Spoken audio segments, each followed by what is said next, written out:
Hey, welcome to Everyday Reviews. I'm Brian. Everyone knows Cynthia. Cynthia is not going to be giving too much info on the vehicle we're in this week just because she has not driven it at all. Actually, it's set in there. This is the first time she's actually been in it, but we actually have to do a whole bunch of pickups and kids and products and all sorts of things. So yeah, I thought it'd be a good time to share what this is, and that is the 2024 Nissan Rogue. This is the Platinum Edition, which means the top of the line, but there are some changes across the board regardless of which trim that you get. So let's get started.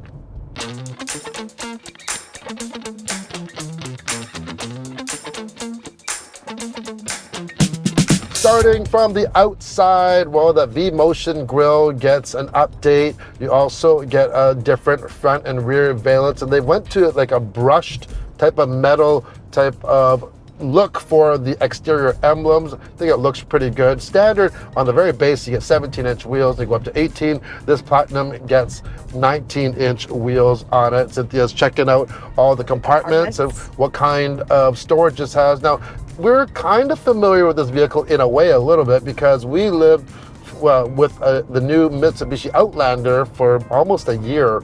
And so these two are kind of partners or, siblings, you can say, but they are still quite different. Yeah, some of the parts, like the shifter is kind of the same, steering wheel is the same, the screens, maybe not exactly the same, but some are similar. But it's so clear on this. It is so clear. Let's just get with that right now. This has the two 12.3-inch displays. We have a driver display, and unlike a lot of vehicles where you do a lot of your settings in the main screen, which is the center screen, on the Mitsubishi and the Nissan products, like on this Rogue, you actually do it through your driver's display, and they have nice wheels to actually maneuver around. So that is very, very nice. But the middle screen on here, 12.3-inch, and I don't know if Mitsubishi is going to update theirs, but this is such a high resolution screen. Yeah, so sizes and everything, you can get so much information. It's so crisp on this information. This also comes with the around view monitor. That's that 360 camera, and just like the Outlander, what I love about it is you actually have a dedicated camera button. That's not uncommon, but just where they place it, it's just natural. It says camera, you just hit that, and you get a 360 view, bird's eye view, you get the rear view, front view, and just by hitting that button, you can get your side views, which is really great when you're parking, if you want to prevent that rim rash. And it's clear, and it's easy to do. Even on our Ioniq that has a 360 camera, you don't get that. No, you actually have to go into this 360. Blur spot. Yeah. Around it. Yeah, so one of the best cameras for sure. Wireless Apple CarPlay, Android Auto, also built-in Alexa on here as well. So yeah, if you have Alexa, you can actually ask her to do things. Maybe start an appliance or, open your garage door. All that type of thing can be done in your vehicle with the Alexa system. You come down to, in the middle part, we do have wireless charging. We also have USB-Cs. This is the first Nissan product to actually have full USB-Cs front, and this one actually has it in the back as well. Looks-wise, I think it looks pretty smart. It's kind of conservative. It's not as wild looking as the Outlander. What do you think? Yeah, it looks pretty good. Yeah, this is called a Boulder Gray, by the way, and it also has the two-tone appearance package, so you get the black and the gray. And come around, there's a couple things I really like. First of all, it does have a standard hands-free power liftgate, but it also has auto unlock and locking. I love that. I love that. So you can turn that on or off. So you basically just get out of the vehicle, you walk away, and it just locks. And you walk up to the vehicle, and it unlocks. Yes, there is a button on the handle. You don't have to use that if you actually have that set to. But yeah, really, really cool. Now, once you open up that back, big opening, and it does have kind of like a false floor. Now, the difference between this and the Outlander is that this only comes as a 2-row vehicle. Outlander comes as a 3. In fact, you get 162 liters more room behind the second row. And they have this false floor, and you can use the floor as dividers, which is really nice when you have things. Handy. Yeah, you don't want things rolling around. Perfect for Costco runs, which we are just on our way to do right now. And we actually have the Blue Eddy cooler back there, the battery powered refrigerator.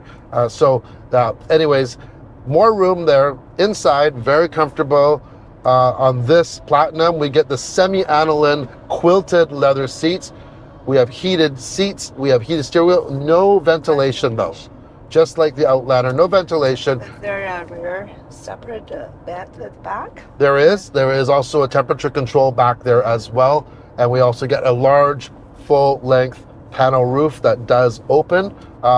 Just to be aware though, those rear windows, when you roll them down, they don't go all the way. Same as the Outlander. Same as the Outlander, because that's where some of the similarities come. But you do get on this Platinum the window shades as well. One thing I noticed though, unless I missed it, there is no 12-volt outlet in the rear cargo area, which is kind of odd. I find that a little bit odd. Our refrigerator there is battery powered anyways, but it'd be nice to have that 12-volt to actually plug it in. If I wanted to, I could plug it into the second row, but it's just nice having that one outlet in the back. It might not be just him not be able to find it. Yeah, sometimes things are right in front of me, and yeah, I don't know. Surprised That's what getting old gets you for sure.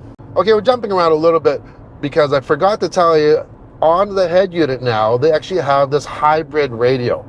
So what does that mean? It means that, let's say you have one of your favorite stations and you're heading out of town, and as you get further, that radio station's getting more faint and getting more static. Well, it can actually use a data point and actually go and enhance that so you can listen more, which is kind of cool. I don't have that hooked up right now, but it does say that. So that's kind of cool, along with that Alexa for sure. All right, listen to that. It has a nice, healthy exhaust note to this. And that is that 1.5 liter variable compression turbo. So this is a 3-cylinder, but it puts out a lot of horsepower and torque. You actually get 201 horsepower and 225 pound-feet of torque. And this is where it really differs from the Outlander for sure. Doesn't matter what version of Outlander you get, this is definitely smoother and more responsive and more powerful. Like, off the line, it is just such a marked difference to be able to have that torque, even though, it's matched to that Xtronic, that's a CVT variable compression turbo. It's always in that nice power band. There's not much wind up, and it just really slingshots you up. The suspension is sprung very nice on this Rogue. You do have your drive settings here. If you go into, there is even a sport mode. It's a little bit more responsive, but one thing that's a little bit more noticeable, the steering gets a little bit stiffer, but just like the Outlander, not an incredible amount of steering feel on here, even though it's weighted a little bit more. But this isn't a sports car.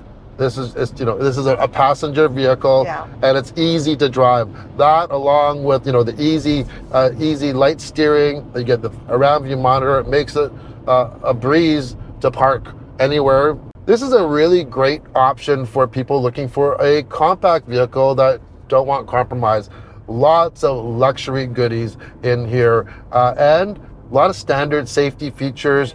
Even on the base S, the base trim, that comes with a blind spot warning, rear cross traffic alert, emergency braking with pedestrian detection, all of that. When you get to the higher trims, you do get the ProPilot Assist that this has. You get the adaptive cruise and some other goodies. But yeah, just out of the box, it is equipped very, very well. And in Canada, these all come standard with all-wheel drive, perfect for our Canadian climate for sure. So what's the consumption? Consumption, well, I want to give you the real world one, and this is actually has not been reset for over 2,000 kilometers, and this vehicle is averaging 9.2 liters per 100K. Yes, definitely not as low as that Outlander PHEV, but this does have more power and torque. When you get that, you're going to use more fuel.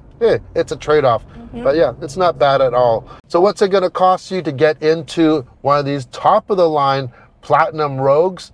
Well, this one, as tested, will run you $45,753, very similar to what you're going to pay for an equivalent Outlander, but Outlander, you're going to get a third row. So if you really need a third row, it's a small row though. You have to understand that. Then go for that Outlander. But if you want a little bit more room, you don't need that third row. I like cargo room, and I'd go with this one. Plus, you get a lot more performance and power for sure. So that's it for the review. Hope you enjoyed it. Leave a comment below. Let me know what you think. Ciao. Ciao.